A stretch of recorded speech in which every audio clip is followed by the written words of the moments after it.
Halo teman-teman, di video kali ini gue bakalan nge-review lagi penagihan dari aplikasi pinjol ilegal aplikasi Kota Koin.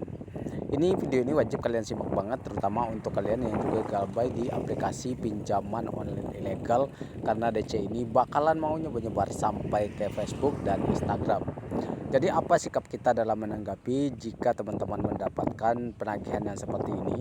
Silahkan aja disimak videonya. Jadi di sini dia sudah memperlihatkan foto saat pengajuan dan foto KTP saat pengajuan ya. Jadi apa tujuan mereka memperlihatkan? Tentunya untuk membuat kita down kayak gitu. Jadi ini bakalan mereka kirimkan ke kontak-kontak kita yang sudah disadap dari awal. Nah, tapi lucunya di sini dia juga sudah memberikan beberapa keringanan ya.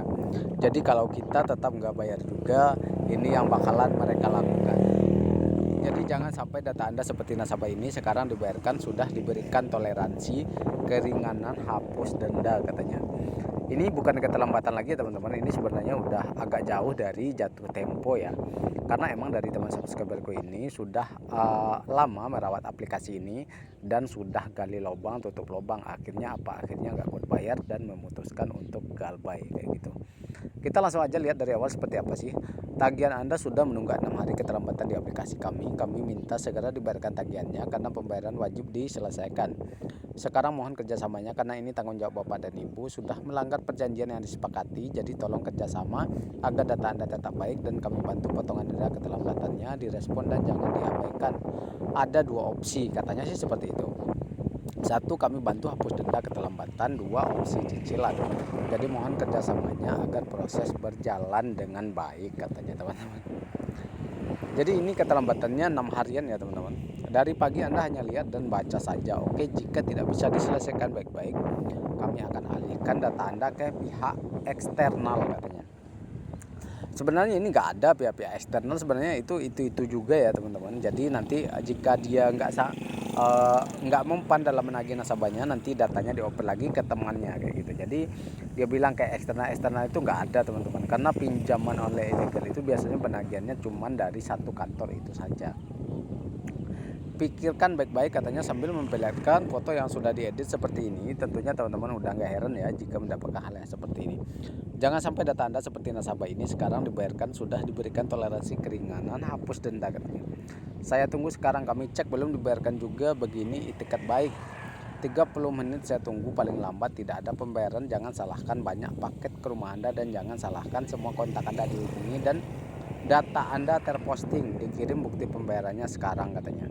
Kalau dana kurang cicil paling kecil 400.000, konfirmasi untuk cicil jam 12. Saya sudah tidak mau tahu, wajib selesai katanya. Sudah benar-benar tidak bisa lagi diselesaikan baik-baik lagi nih keterlambatannya. Sudah jam 1 siang tidak ada pembayaran, kami konfirmasi 100 analis dan pihak penagih eksternal.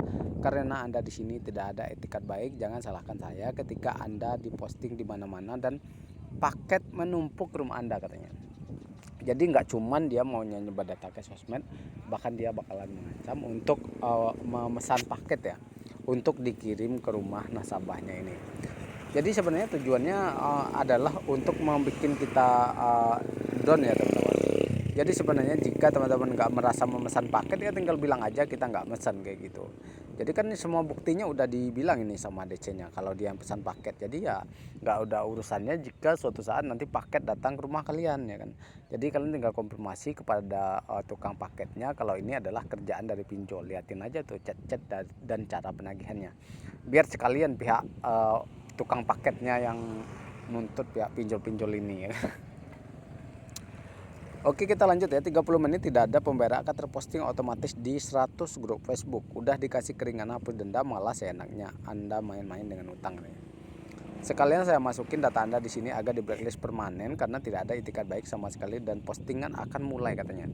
Ini datanya mau diupdate ke Slik OJK ya. Sebenarnya ini nggak ada karena pinjol ilegal ini nggak terafiliasi dengan OJK, jadi cuman ngancam-ngancam aja. Kalau untuk kali ini nggak ada teman-teman.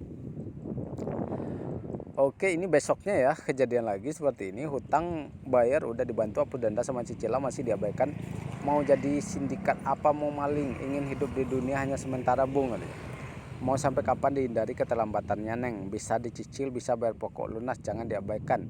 bayar tagihan Anda sekarang, kotak koin bayar, cash dompet bayar. Nah ini aplikasi anakannya teman-teman, kotak koin sama cash dompet ya.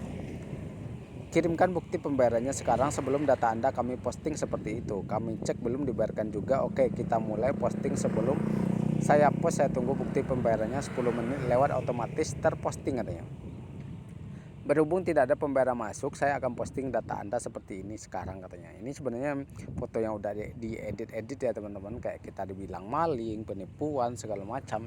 Dan ini yang dilakukan sama pinjol-pinjol ilegal ini. Ini ada lagi 20 menit gua udah terima bukti pembayarannya. Jam 8 malam gua udah terima bukti pembayarannya. Ini jamnya mundur-mundur terus teman-teman. Jadi bilang 20 menit lagi, 30 menit lagi. Kalau tetap nggak kita bayar ya dia bakalan mundur-mundur terus itu jamnya. Di sini gue jawab seperti ini, halal nih digalbay kalau begini, gue bilang. Orang puasa kok bikin dosa aja. Oke, jadi katanya ya udah gua sabar jam 8, bukan urusan gua, lu bikin dosa ngutang nggak bayar katanya. Gua udah bayar belum japok, udah disebar kemana-mana, sampai kontak gua mau minjam duit dia nggak mau, dikira gua buron beneran. Gua bilang kayak gitu teman-teman. Malu-malu lu sekalian di Facebook katanya. Sebelum japok kemarin-kemarin semua udah nyebar-nyebar tol, gua bilang kayak gitu sama DC-nya. Sama Instagram mana mau lebaran katanya. Nggak usah ngomong malu, mau se-Indonesia juga bodo amat, gue bilang. Sekalian gue cetak tempel di kampung lu katanya. Lu lihat aja jam 8 banyak yang booking lu katanya. Jadi jika teman-teman mendapatkan hal yang seperti ini, yang harus dilakukan adalah mental ya. Jadi mental harus kuat seperti ini, jangan sampai ngedrop ya. Karena jika kita nggak tenang dalam menghadapinya, tentunya kita bakalan berpikir bakalan mengakhiri hidup lah atau apalah kayak gitu. Karena jika galbay pinjol itu wajib tebal muka dan tebal telinga jika emang dananya nggak ada kayak gitu. Karena kalau dipaksakan nanti utang kalian bakalan nambah lagi, nanti pengajuan pinjol yang lain untuk nutupi ini. Akhirnya jadi banyak kayak gitu, jadinya nggak kelar-kelar. Kalau teman-teman mau niat membayar kayak gitu, biarin aja dulu sampai agak lama, nanti pasti bakalan ditawar-tawarin dibayar pokoknya aja tanpa denda-denda seperti ini. Aplikasi pinjol ilegal ini sebenarnya nggak terdaftar di OJK ya, jadi walaupun dia membawa OJK itu sepertinya cuma ancam-ancaman aja. Ya paling resiko kita datanya bakalan disebar ke sosmed kayak gitu, kayak Facebook, Instagram kayak gitu, atau dia juga nagih kayak TikTok kayak gitu. Jadi dia kayak punya database kayak gitu untuk pencari nasabah-nasabah yang nggak bisa bayar kayak gitu. Jadi ada timnya juga teman-teman. Jadi aplikasi ini sejauh ini nggak masuk dalam slip OJK ya, walaupun dia bawa nama OJK, itu sebenarnya cuman nakut-nakutin aja teman-teman. Nah segitu dulu yang bisa gue bahas di video kali ini. Buat kalian yang mau sharing silahkan aja langsung di kolom komentar. Terima kasih sudah selalu menonton video ini dan sampai jumpa.